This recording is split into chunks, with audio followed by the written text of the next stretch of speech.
Well, welcome. Thanks for everyone who's joining us this afternoon. I want to welcome you to a lecture sponsored by the Institute of World Politics, and it's on strategic and economic implications of the anti-Russian sanctions.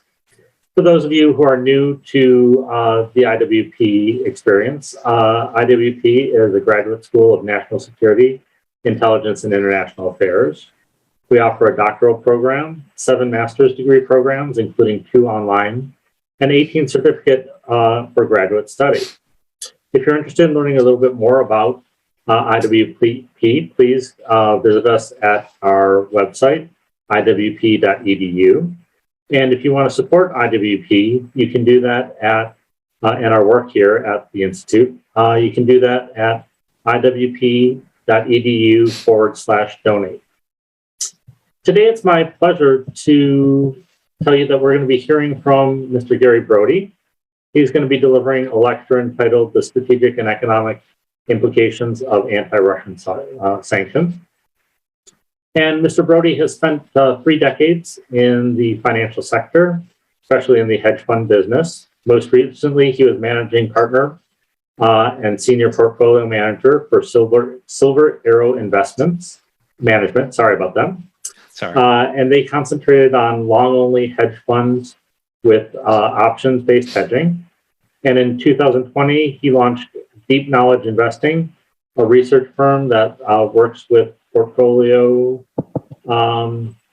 managers, RIAs, family offices, and individuals to help them earn higher returns on the equity portion of their portfolios.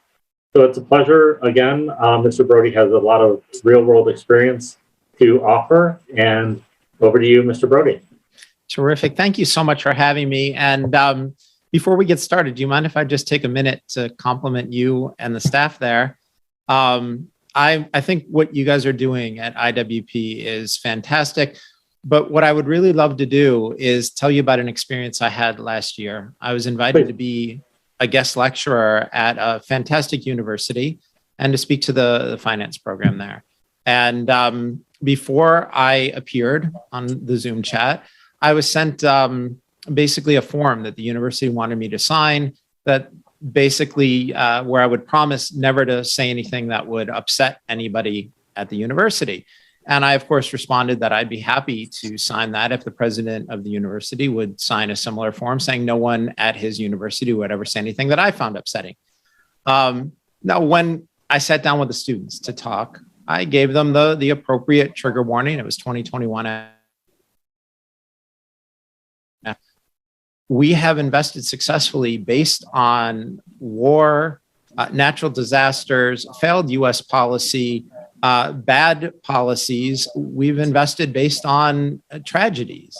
And so I told the students, you can be assured that everything I'm about to say is going to be disturbing. And if that's a problem, you can log off now. To their credit, every one of these young people stayed for the talk and they engaged with a great deal of intellect and enthusiasm and curiosity. To compliment IWP about is much of what I have to say is unfortunately disturbing. And nobody at IWP has tried to moderate my remarks in any way. Nobody has told me what I can and can't say. Nobody has tried to ensure that none of this is upsetting to people. I want to thank you for that. I want to thank you for the intellectual freedom and for the trust in your community. And also that means that to the extent that I say anything wrong, on my own responsibility. No, thank you so much. And one of the important things from our founder, Dr. Linchowski, the chancellor, he mentions often in his talks, seeing the world as it is and talking about the world as it is an important part of graduate school. It's an important part of the analysis and education. We can talk about how we want to change the world and we can plan for how we want to change the world, but it's important to understand and see the world how it is, because you're never going to be able to enact good policies or see things clearly if you can at least see the world how it is. And we can always hope and try to change things, but and plan for that. But the first step is actually doing analysis that how the world really is, what are the real issues, and that's something that he has instilled, I think, in part of the School of Mission. So thank you. I think that's a great point. So today, I want to talk to your community about three things. I would love for people to understand why a strong, stable currency is necessary, not just a good thing, but necessary for us to be a free, prosperous people, and why it's also a national security concern. I'd like people to understand what the Federal Reserve, the White House, and Congress are doing to destroy the dollar as a strong and stable currency. And then I want to talk about the anti-Russian sanctions and explain that while I think Washington means well and has good intentions, the sanctions were not well designed, and rather than hurting the Russians, are actually hurting the United States in a way that also is a foreign policy and national security concern. And so that's what I'd like to focus on today. And hopefully by the end of this, we'll all have a better understanding of the topic. Great. So to get started, the original point here is that a stable currency that can't be debased is a requirement for a free and prosperous society. And just think about it for a second. If rulers, if politicians, if the people in charge can debase the currency, they can steal any value that you've saved, any value that you've created, and violate your property rights. And so without a stable currency, citizens have no ability and no incentive to start businesses, preserve value, save and invest for the next generation. Inflation that everybody thinks is normal and fine is actually theft. And so I know, people don't always love to talk about statistics.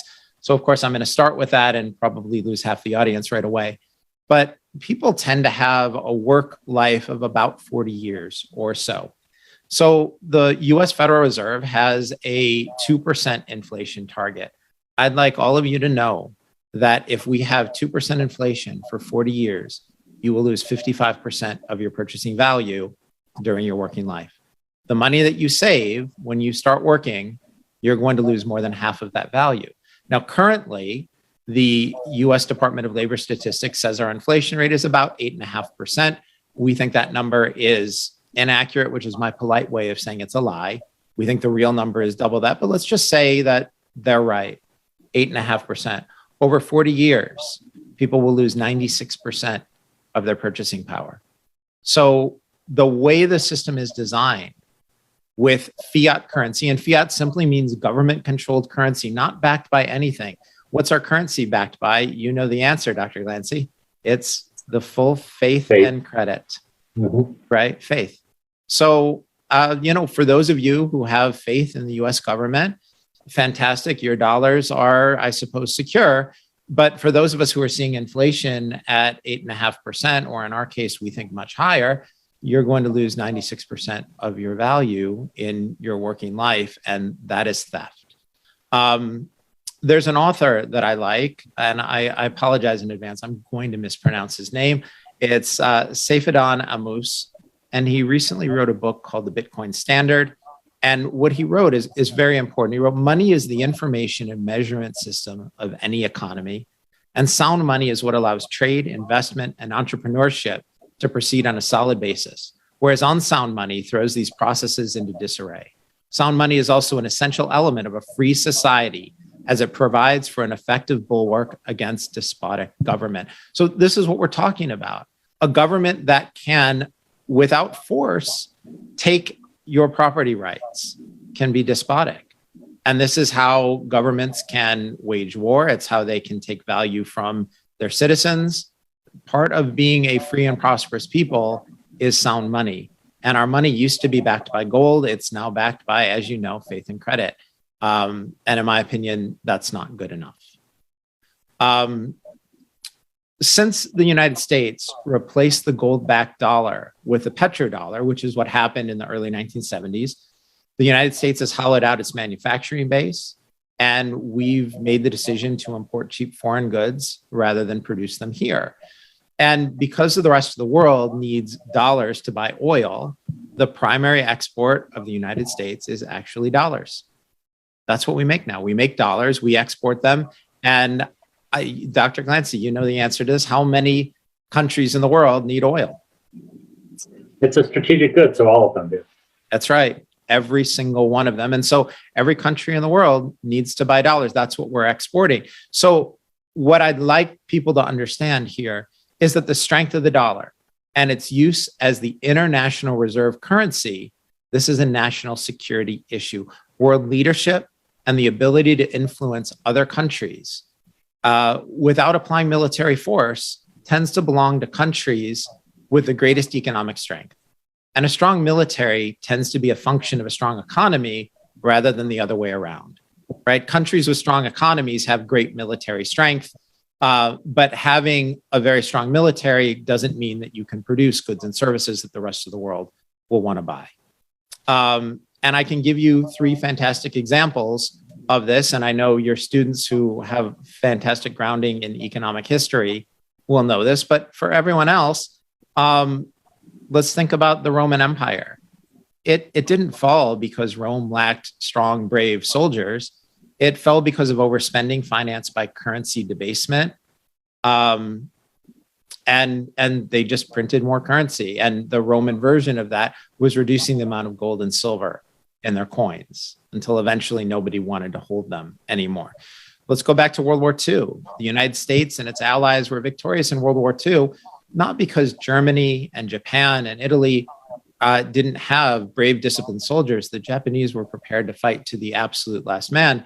What the United States had was an ability to produce effectively unlimited amounts of weapons, tanks, planes, jeeps. We could just outproduce everybody. And then in an example that I know is a key one to your founder, to the IWP's founder, we won the Cold War, not in battle. We didn't fire any shots. The United States did not use its military against Russia. Russia didn't use their military against us. We won by creating an economy that was strong enough that we could outspend the Soviet Union. And so now what we're producing is dollars. So anything that reduces the value of the US dollar is effectively a national security concern. If the dollar can't maintain its status as the world's reserve currency, it's going to reduce demand. And a weaker dollar will reduce the ability of the United States to influence the policy of other countries without having to deploy the military. And worth pointing out, there are a number of rival countries, Russia and China among them, where because they have nuclear weapons, deploying the military to confront them directly is not an option. So our only options are soft power or economic power, convincing people that it will be too expensive to engage in conflict with us.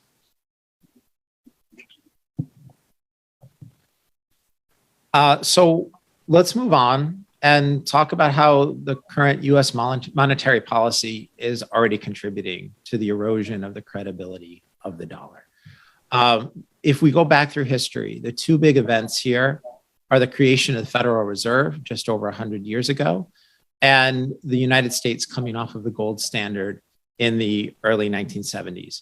These two events allowed the United States to create unlimited amounts of currency with nothing backing these dollars.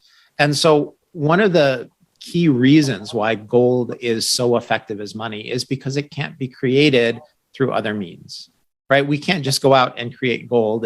It's a very difficult and lengthy process to mine it.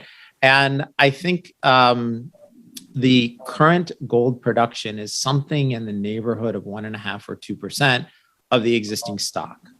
So what that means is that if you have gold-backed money, the amount of additional currency that you can print every year outside of creation of goods and services is about 1.5 or 2%. But that's not where we are right now. Right now, our currency is backed only by faith and credit, and 80% of all dollars in existence have been created in the past 2.5 years. So everyone take a minute and think about that, right? 4 out of every $5 that exist have been created just since the start of COVID. The Federal Reserve literally at the push of a button created $6 trillion of currency. But the problem is we didn't create $6 trillion of value. We didn't create $6 trillion of GDP. And so what we had was a government that was creating dollars without creating value. was handing out money, which, look, we understand the lockdowns were horrible for people and people needed that money to get through.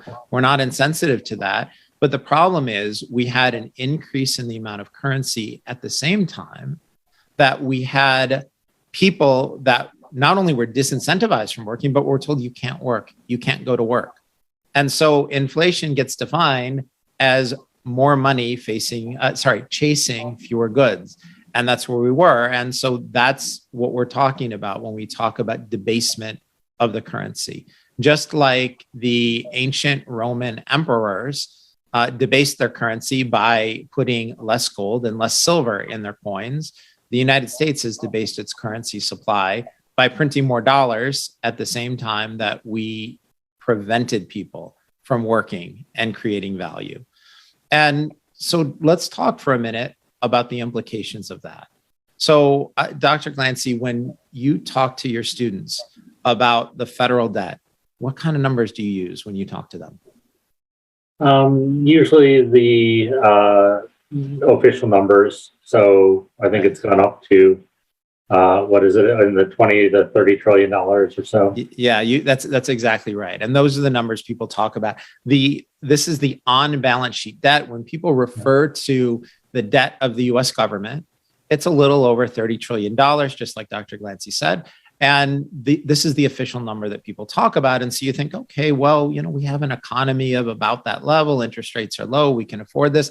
This isn't really a problem.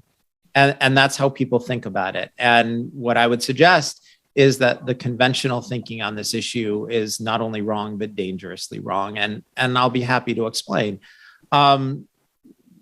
So while this $30+ trillion is an incredible number, that doesn't represent all of the liabilities of the United States. We have off-balance sheet liabilities, which is a fancy financial way of saying that we have obligations to our people like Medicare, Medicaid, Social Security, pensions. Once we include all of that, the real debt of the United States, depending on the assumptions you use, is somewhere in the neighborhood of $250 trillion.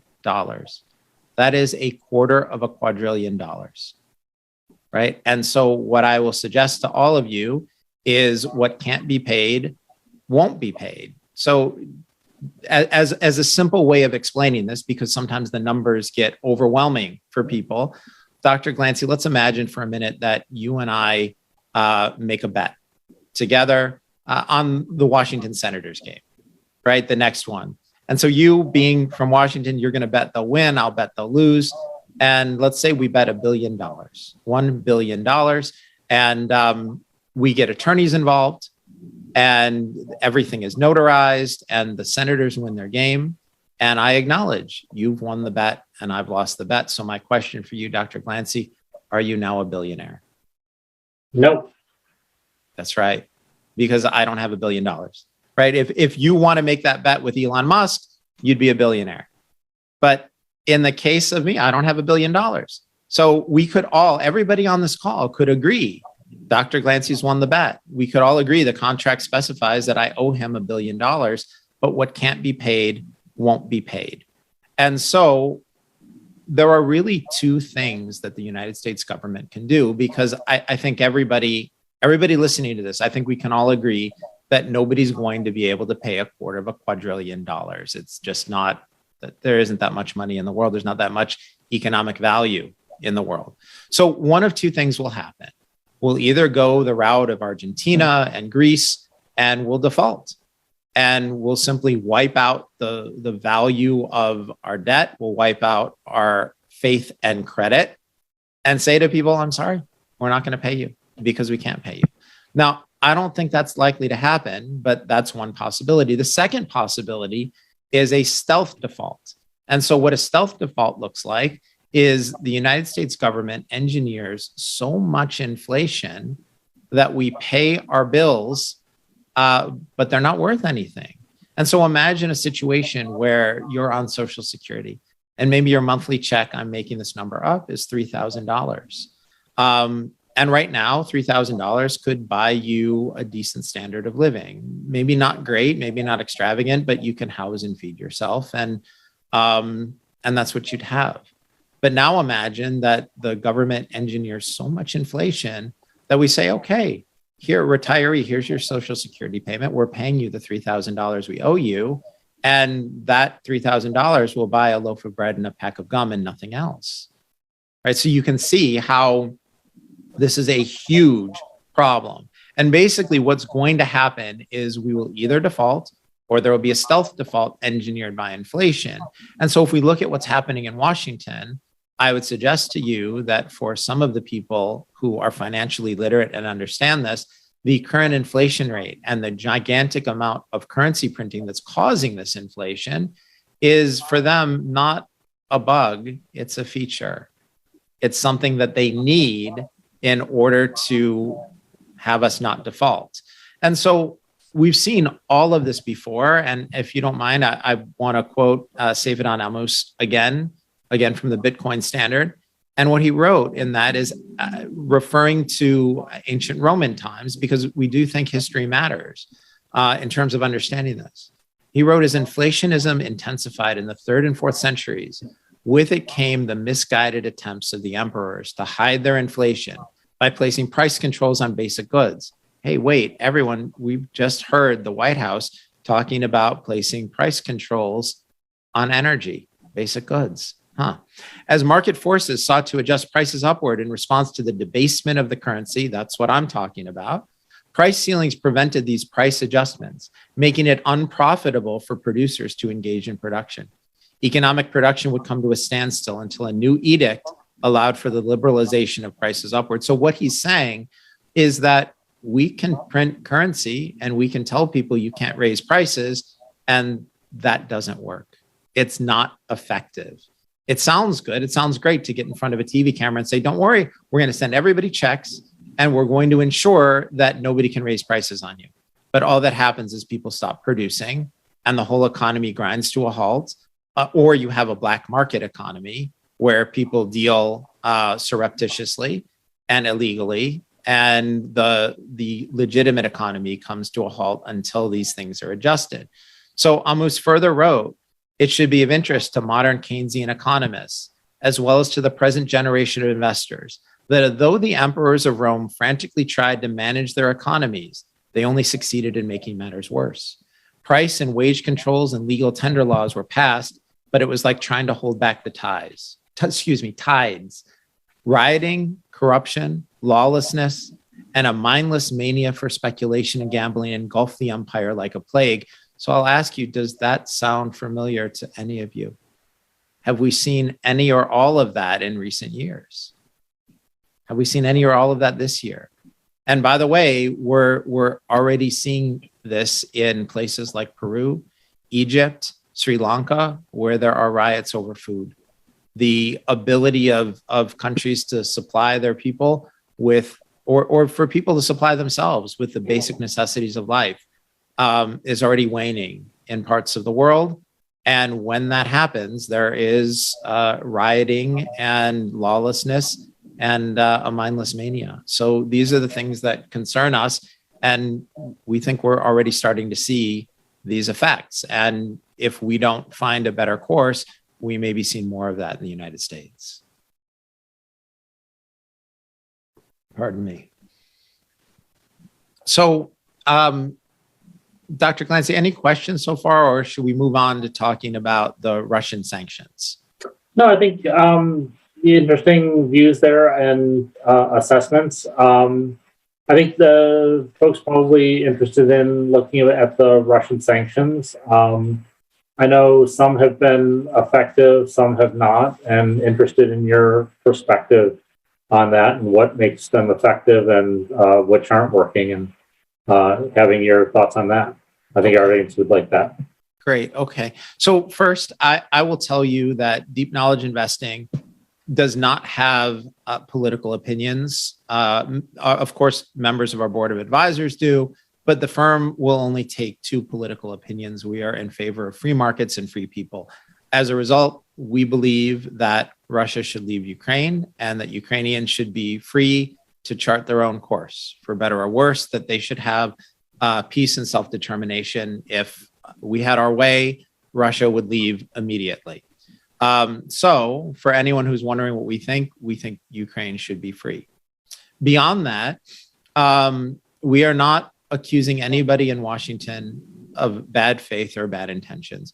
We think the sanctions mean well.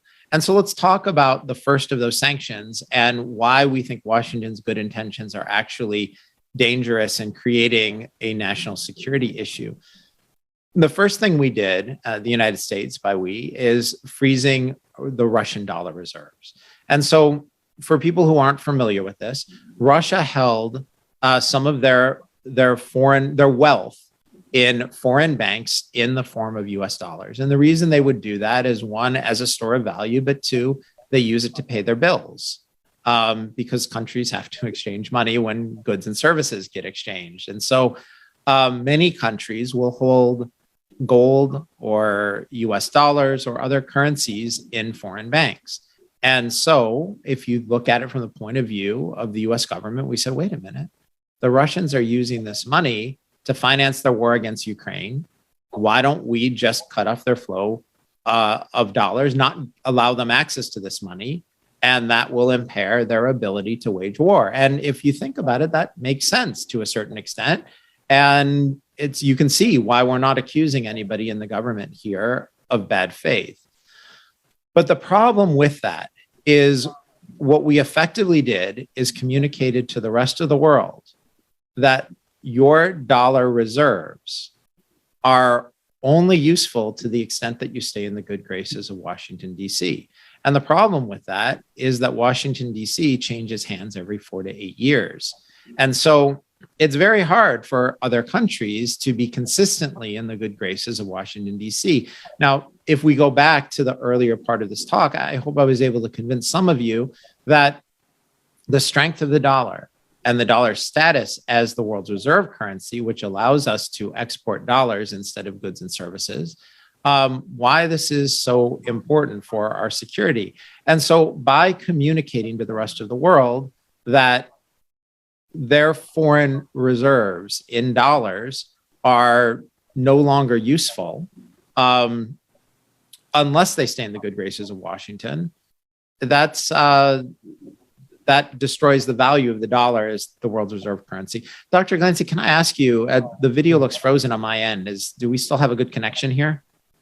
Oh, I'm still hearing you fine. So okay. It did look freeze for a second here on mine. I saw it freeze a little bit, but it is moving, or the sound is, so I think we're going okay. All right, terrific, thank you. So what Russia did, their response was they decided, okay, well, we have oil and gas, Europe needs oil and gas, we will no longer take dollars. We'll take rubles, gold, or Bitcoin for oil and gas. And Europe, of course, first said, no, we won't do that. Our contracts specify dollars. And then the Russians said, well, then we won't send you oil and gas. Europe needs energy. As Dr. Glancy, as you pointed out, every country needs energy. It's a necessary good. And eventually Europe folded and said, okay, we'll pay you in rubles. And what happened was at the beginning of the war, because the United States took certain actions to sanction Russia, the value of the ruble against the dollar fell by 80%. And so we were thinking, this is great. We're super effective. The problem is that once Russia decided, well, fine, you want oil and gas, pay us in rubles, we won't accept dollars anymore, it created less demand for dollars and a corresponding increase in demand for rubles. And at this point, the Russian currency recovered all immediate war losses, and at some point actually was trading at a stronger position against the dollar. So our sanctions ended up decreasing the value of the dollar, increasing the value of the ruble. And now we actually have broken the petrodollar system. And this is what we talked about earlier, where in the early 1970s, the United States arranged for all oil purchases to be made in dollars, which creates worldwide demand for dollars. And right now, there are negotiations. The Chinese are negotiating with the Saudis to price dollars in their local currencies. And I assure you, if they do that, other countries will want to start pricing oil and their local currencies. And so instead of actually hurting the Russians, what we did was impair the value of the dollar as the world's reserve currency. We reduced the demand for the dollar. We increased demand for the ruble. and we broke the petrodollar system. These are not effective sanctions, despite the fact that we think people meant well when they designed them. The second sanction that we think is worth talking about was denial of access to the SWIFT system. So for everybody listening in who's not familiar with the SWIFT system or thinks it's confusing, it's actually really simple. It is simply a text messaging system that banks use to confirm that funds have been sent or will be sent, right? So imagine, Dr. Glancy, we agree that I owe you $10 now on, the bet for the baseball game. And I send you a text message saying, Dr. Glancy, I've sent you your $10. And you reply, yes, I've received the $10. And we agree, okay, this is great. And that's all SWIFT is. It's a messaging system. And the United States runs that system to our advantage. Well, the Russians said, okay, fine. We don't have access to the SWIFT system. You know what they did? They moved to the Chinese system. And people said, well, the Chinese system, it's smaller. It's not as robust. It's not as good. There aren't as many banks attached to it. Well, guess what? It's a messaging system. These systems are scalable, and we just handed the Chinese a gigantic amount of extra volume on their system. We weakened the payment system that the United States runs and controls, and we strengthened the Chinese system that the Chinese run and control, but the Russians are fine.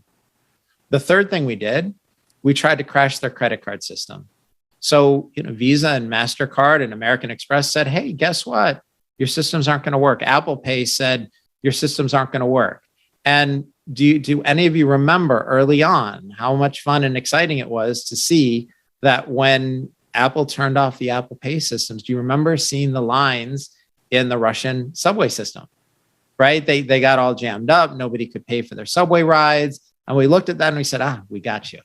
Well, guess what? It took about 2 days. And Russia called the Chinese. The Chinese sent over Union Pay cards.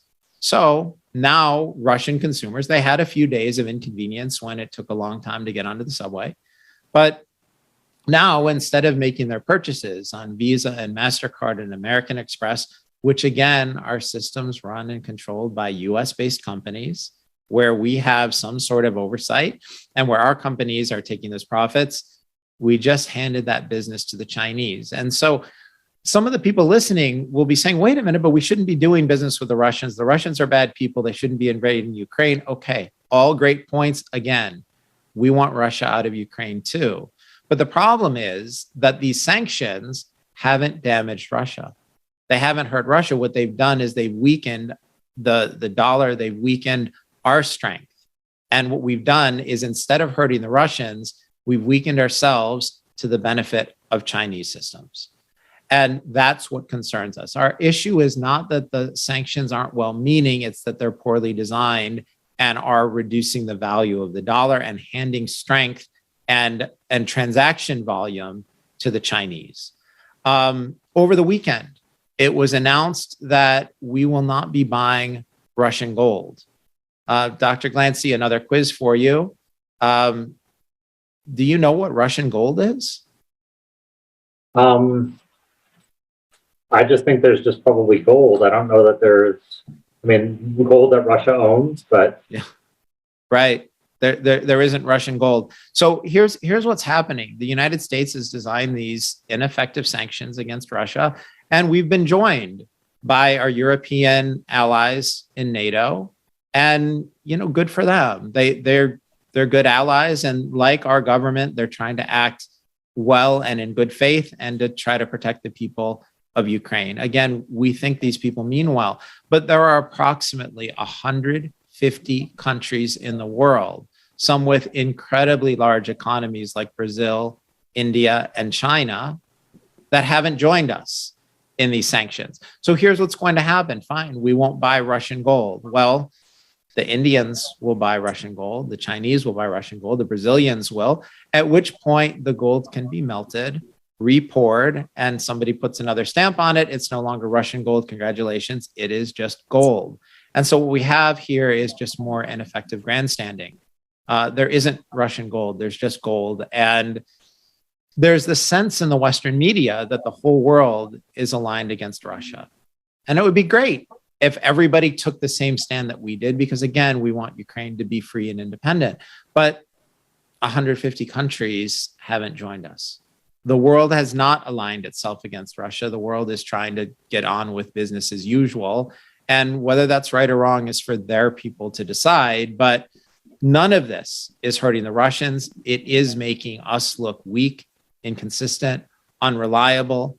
And what it's doing, Dr. Glancy, is it's helping to split the financial system from a unipolar one where the United States held the great vast majority of economic power and influence. And again, we're talking about the ability to influence countries and people without using our military. And we've split the world now into a bipolar one where China went from a weaker position to now a much stronger position with access to more capital, access to more gold, access to more oil, access to a greater degree of transactions and more financial strength. And so we've just split the world at our own expense. Oh, that's interesting. I mean, I do think some of my own view that some of the sanctions, because they're exporting, but they're not importing. I think I think there's been some damage, and we're going to see some damage to the Russian economy as time goes on. But I take your points. I think the use of sanctions, we want them to be effective. We need to think about the second, third order effects, and often folks in Washington don't think strategically. That's something at IWP we try to encourage, using the different instruments of statecraft together, but then also thinking through the second, third order effects. And I think that's something where you're pointing out some of those areas where there's been cascading effects, and sometimes it may be important for signaling, for policy reasons, but you should have a clear understanding of those implications and effects. And oftentimes in Washington, that debate doesn't happen. So. Yeah, that I couldn't agree with you more. That is exactly what's happening here. And you're right that some of this has created a certain amount of discomfort and inconvenience and financial stress on the Russian people. But I think, Vladimir Putin pointed out earlier that the willingness of the Russian people to endure a certain amount of discomfort for something that they see, right or wrong, they see it as being in their national self-interest to pursue this strategic military action, which is a war. Their ability to withstand that discomfort for something they see as in their national self-interest may be greater than Americans' willingness to endure that discomfort and high inflation and lack of strength and wealth for something where the average American may not feel as tied to the results of this. Their willingness to endure that discomfort may exceed ours. Yeah, and that of the Europeans as well. I mean, they're having even more inflation, and their energy issues are more dire than ours even. So, right, because they get more of their energy from Russia, and you can deal with a certain amount of discomfort in the summer, and people can reduce their travel by car, but in the winter they're going to need to heat the place. Yeah. So we do think there have been some sanctions that have been effective, and they've been the private ones. We think Boeing and Airbus have been incredibly effective. They said to the Russians, you know what, no more airplane parts for you. And I think some people haven't thought about the implications of that. Russia is an enormous country. I have a friend who grew up there, and she's an American citizen now. And I asked her, I said, well, wait a minute, you guys have a decent train system. How long does it take to get from one end of the country to the other on the train? She said 2 weeks. Right. So I think it's 11 time zones. Yeah, it's enormous, right? The United States stretches across 4 time zones, the continental United States, right? We've got 4 major time zones. As you said, they have 11. So once the airplanes they have in existence are no longer able to be maintained because they can't get a hold of replacement parts, that's going to ground their commercial air fleet. That's a problem for them. Other sanctions that have been effective, We've seen other transportation technology companies that decided to stop doing business with Russia. And, we think about the discomfort that we have when we go to the airport and, we have to deal with the TSA and the different x-ray machines and the body scanners and all of that. Well, that equipment needs to be maintained. And without that equipment being properly maintained, the Russians are going to be left with two choices, assuming they have aircraft that will fly. One is to reduce the amount of pre-flight screening they do and just let people walk on. The other is going to be to start hand searching everybody personally and going through their luggage by hand. And so, we think about the discomfort of having to show up to the airport 3 hours early and stand in long TSA lines. And, we put our hands up, we get scanned with the body scanners, we run our baggage through the x-ray machine. And, it's for better or worse, the system that we have, but try to imagine a system where you're standing in line and the TSA has to hand search every person. They have to open up every bag and start going through it because that stuff isn't working. I think that's where we can create an enormous amount of discomfort. And I would just add that I think some of the government sanctions are making it difficult in helping businesses in the private sector, even if, there's some formal sanctions, but also the secondary that are encouraging the private sector to take these actions, which are, as you say, going to be more effective in some ways against the Russian economy. Yeah, I agree with that. And, one of the things that we'd love to talk about here is people have been complaining for years about the level of integration and how close the United States government is with some of our large corporations. And, on one side of the aisle, we have people complaining that platforms like Twitter and Facebook basically are the government arm of enforcing First Amendment violations. The government can't limit speech, but these corporations do in a way that the government wants. And so people on one side of the aisle complain and they say, wait a minute, these corporations are too close to the government. And on the other side of the aisle, they say, wait a minute, the big banks, right? Wall Street they've got all this influence. They're certainly benefiting from Federal Reserve actions. And they say, this is ridiculous. These corporations shouldn't be so close. People have talked about the revolving door between Wall Street and positions in the Federal Reserve or the Treasury Department. These are all valid complaints of the American system and the tightness of our government and our corporations. But right now is the time, Dr. Glancy, when we can take advantage of that.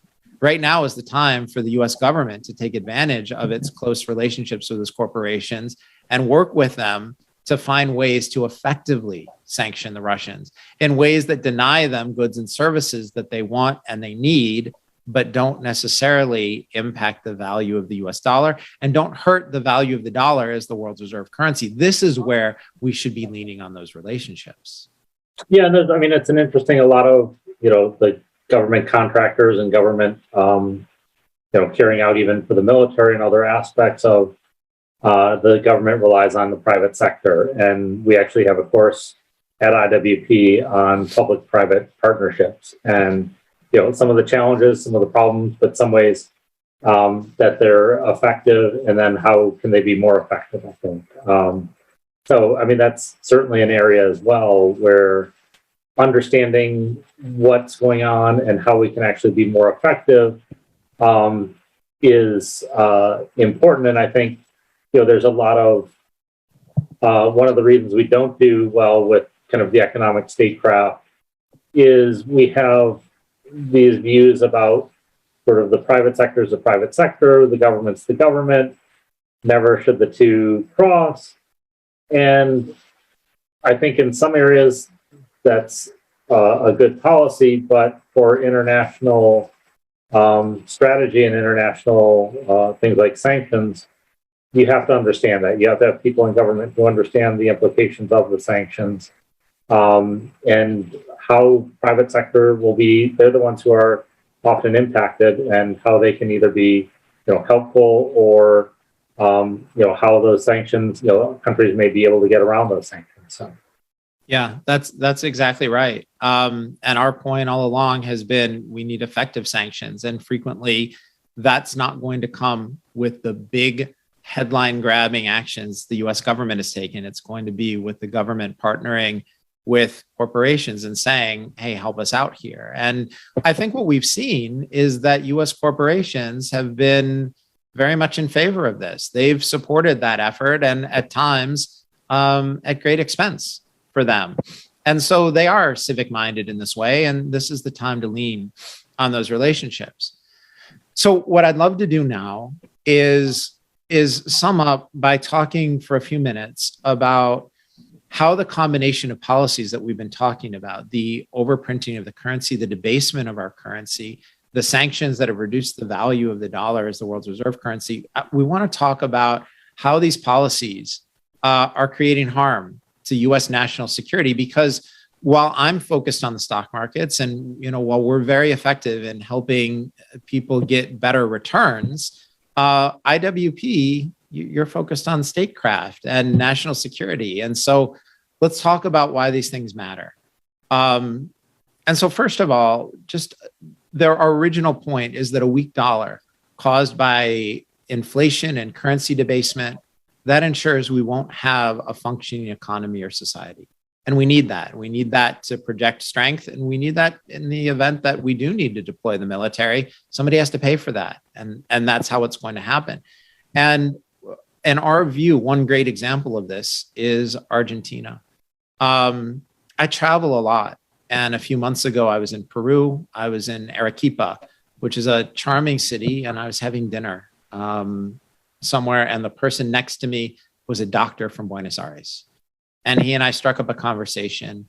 And we happened to he asked what I wrote on. And I told him, we've been dealing a lot with macroeconomic issues, inflation, stagflation, that we'd been shorting the market. And I knew he was from Buenos Aires. And he said that he didn't want to return there. And I said, why? He said, because inflation means life there is unlivable. And he talked about how 40% inflation means that nothing can get done. And so I was curious about their mortgage market, their housing market, because how do you price this? How do you get a mortgage? And so I said, well, when you go to buy a house, how does that work? And he laughed at me. He said, you can't buy a house. And I, with my own point of view, thought, what do you mean you can't buy a house? That doesn't make sense. Of course you can buy a house. It just may be hard or expensive. And I said, no, hold on. That doesn't make sense. No, when you go to buy a house, how do you get the mortgage? How do they price it? He said, no, you don't understand. He said, you can't buy a house. And he was right. I didn't understand. And what he explained to me is that the Argentinian government used to guarantee mortgages. And I think they had a mortgage rate in the neighborhood of 12%. And Dr. Glancy, I'll point out to you that we have people in the real estate market panicking right now because our mortgage rates have gone from 3% to 6%. They were at 12% for 50% of the value of the house. In the United States, a typical mortgage amount is 80% of the value of the house. And what happened was the government had enormous losses on this, because when you're getting a 12% return and your inflation is 40%, people were paying back their mortgage in Argentinian pesos that had very little value. And the government lost a fortune on this, and the banks put the losses on the government. And for anybody who remembers back to 2008, hey, that's what happened here. The bank losses in many cases got transferred to the government, right? And that's what happened in Argentina. And so they shut down these programs. And so in Argentina, if you want a mortgage, you cannot get one. Those programs are not available. If you want to buy a house, you have to pay for it in cash. So now just think for a minute about, we have roughly 350 million Americans, about 110 million or so households in this country. And so think about what happens to all those people in a scenario where you can only buy a house if you can pay cash. That's it. No more mortgage market. This is a big deal. These things are important. And for anybody listening to this, and thank you for your time and attention, but for anybody listening to this who thinks, oh, this is Wall Street's problem, this is Washington's problem, these are, these issues that are far away. No, these issues are going to affect all of us. And it will be a big deal when people can't afford to buy a house, or there's just no ability to buy a house. we also want to point out that a non-debased hard currency, when we talk about a hard currency, that frequently means gold-backed. It's a prerequisite for savings, investment, and building businesses. Without that, the government controls your property rights. For everyone listening to this, I want you to think about however much money you have in your bank account. You have a certain amount of money. And if the government decides to print more currency, they don't have to knock on your door and say, write us a check. They don't have to go to the bank and steal your money. They can just inflate that value away. Without a hard currency, the government controls your property rights. And this is a big deal for freedom, for commerce, for people's ability and willingness to start businesses, to create value. And for everybody here, if you think you're still free, wait until the government issues a central bank digital currency. Because when that happens, they'll decide when you can spend money, what you can spend it on, and they can use a Chinese-style social credit system to determine whether you get to keep your money or how you use it. Again, this does not happen with hard currency. The ability of the government to control currency is what led to the fall of every empire before ours. And this is indeed a national security issue. It will affect our homes, our prosperity. And so if you understand all of this, what you can see is how currency debasement will weaken the US economy and make it impossible for people to store value, to pass value on to their children. It makes it impossible to save money or to start a business or to buy a home. And so if we have a weaker US economy combined with a Chinese-led alternative financial system that's gaining power because of the actions of our government, what we have is a system that limits non-military use of foreign policy, influence, and soft power. Basically, what it means is that our ability to get things done without deploying the military, which is expensive and harmful and gets people hurt, is limited.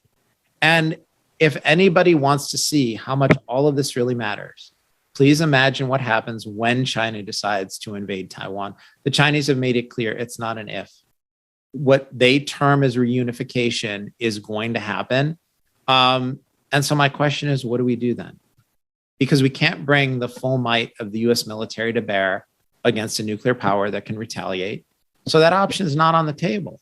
So people are thinking, okay, wait a minute, we can sanction China like we did to Russia, right? So let's think about that for a minute.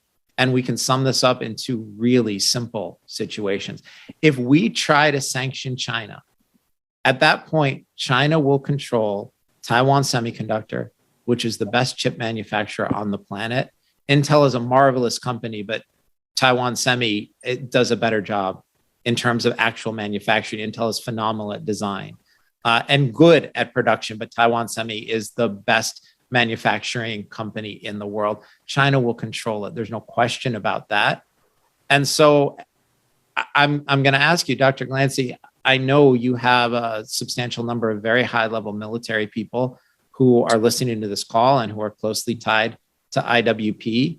And perhaps at some point we can ask them to take a look into our weapons guidance systems, our defense guidance systems, our computers, our communication systems, our military hardware, our planes, right? And ask them how many of those key national security pieces of hardware and computers have chips made by Taiwan Semiconductor in them.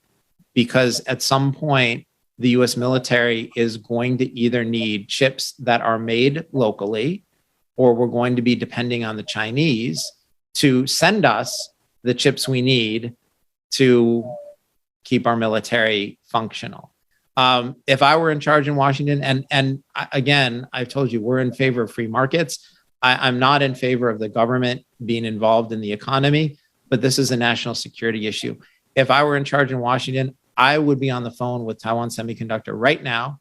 I'd be offering them land, a no tax deal, and ask them one question: how many visas and green cards do you need for your engineers here? Because you can't get here soon enough. I would love it if Intel, Samsung, and Qualcomm were all building manufacturing plants here right now. because we're going to need it. Our military is going to need it. This, again, isn't just an economic issue. This is a national security issue. The second thing that will happen if we try to financially, economically sanction China when they invade Taiwan is China controls 90% of our pharmaceutical supply. That is staggering. So no chips, no drugs. If we try to sanction China, they can literally say, okay, we kill grandma. And I don't mean to be flippant or silly about it, but imagine a situation where, our people who are on medications can't get them. 90% of our pharmaceutical supply comes from China. We need to have domestic manufacturing. There's no other way around it. I understand that will be more expensive, but this is not just a national security issue. This is a humanitarian issue because we can't be at the mercy of the Chinese for our pharmaceutical supply. Or alternatively, when China invades Taiwan, we're not going to be able to attack them militarily. We're not going to be able to sanction them financially because they control the supply of two things that we desperately need. I just conclude by saying a strong currency, a growing economy, and limits on government control over the monetary supply are a necessary condition for us to exercise the influence that we want to use to counter Russia and Chinese influence. And to act otherwise limits our options, our influence, and is, as we've said multiple times today, a national security concern. Great. Really appreciate your thoughts and comments today. That was very interesting and hopefully thought-provoking for our audience. It gave me some more stuff to think about as well. But it's, I think in Washington, the Russian actions in Ukraine, some of the highlights about how interconnected and interdependent the trade is, and some of the things that the Russians and Ukraine have, because of the conflict, have impacted international markets in the U.S. Directly. I think people in Washington are waking up to it a bit. It's certainly something that's a little too little, a little too late for thinking about. That we need to think about supply chains and the defense industrial base in a more serious way. We need to think seriously about sanctions and the overuse of those. A few years ago, the Europeans were looking at a mechanism to try to get around the dollar to do trade with Iran when the U.S. Imposed sanctions back on Iran. I think if that had happened, that would have been a serious breach with our allies and something that would have really been detrimental to U.S. national security. Certainly the rise of Russia and the China system. I think there's some limits on that. I'm a little more sanguine about the situation than I think you are, just because China and Russia have significant problems and in enacting sort of counter currency. But I do take your points that it's these are things that we need to think about, and certainly the overuse of sanctions, ineffectual sanctions, trying to ensure a strong economy and strong dollar. As you say, that's the best way to be able to ensure that we compete. And that was one of the strengths we had against the Soviet Union during the Cold War. If we're in some other type of competition, newish Cold War, that's going to be really important, and we're going to need to get that right as well. So. Yeah, I completely agree with you, and you're right. The Chinese and the Russians, they're not invincible. They certainly have their own problems, and it's possible on some of this. Maybe I'm sounding the alarm a little early. I think the thing that I would counter with is that we're already $250 quadrillion in debt, and at this point, that is something that needs to be addressed. And one of the things that we've looked at here, I was reading a study in the fourth quarter of last year that there's a study that showed 775 historical fiat currencies. Every one of them became worthless. they all go to zero. And again, for people listening in, a fiat currency is simply a government-controlled currency like the dollar or the ruble or the Argentinian peso or the euro. The average life expectancy for a fiat currency is 27 years. The two oldest standing in the world right now are the British pound at 327 years and the US dollar at 229 years. But for anybody who thinks, hey, that's great, you know, these currencies have lasted hundreds of years with an average of 27, we're doing pretty well. I would point out to you that in that time, the British pound has lost 99% of its value, right? And we talked earlier about the devastating effect that inflation has on people's savings and on their standard of living. In the United States, the dollar has lost 96% of its value since 1800.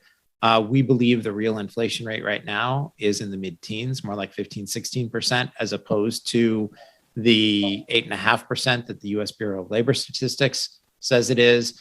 And so, you know, take that loss of 96% of its value, and we're going to take another 15% out of that this year, or sorry, out of what's left, right? It's not going to be negative, but, you know, we just like to see a return to sound money. And I hope it's not too late. And you're absolutely correct that the Russians and Chinese are not invincible. They have their own problems. As an American, I'd like to see us address ours. No, very good. And we shouldn't be giving them any wins or anything for, we shouldn't be helping them with our own mistakes. So that's, I certainly, agree with that as well. So, but really a pleasure to have you here today. I think we've actually are a little bit over our 5 o'clock time slot here. And I don't think that we have any external questions. So, again, it's a pleasure. Really appreciate your views. And again, for those who are interested in learning more about the Institute, hope you will be able to join us or see more about our programs and how you could support IWP at iwp.edu. And again, thank you again to Mr. Gary Brode for his thought-provoking remarks today. Dr. Glancy, thank you so much for having me. I also want to thank the IWP, Dr. Linchowski. It's been a pleasure speaking. And I think he was watching, so that's great. Oh, well, terrific. Thank you for making the time then. But it's been a pleasure speaking with all of you. I love what you guys are doing, and I'm so glad that you're training the next generation of people who will be practicing statecraft on our behalf. Thanks so much. And with that, I think we're done today. Thank you. Thank you.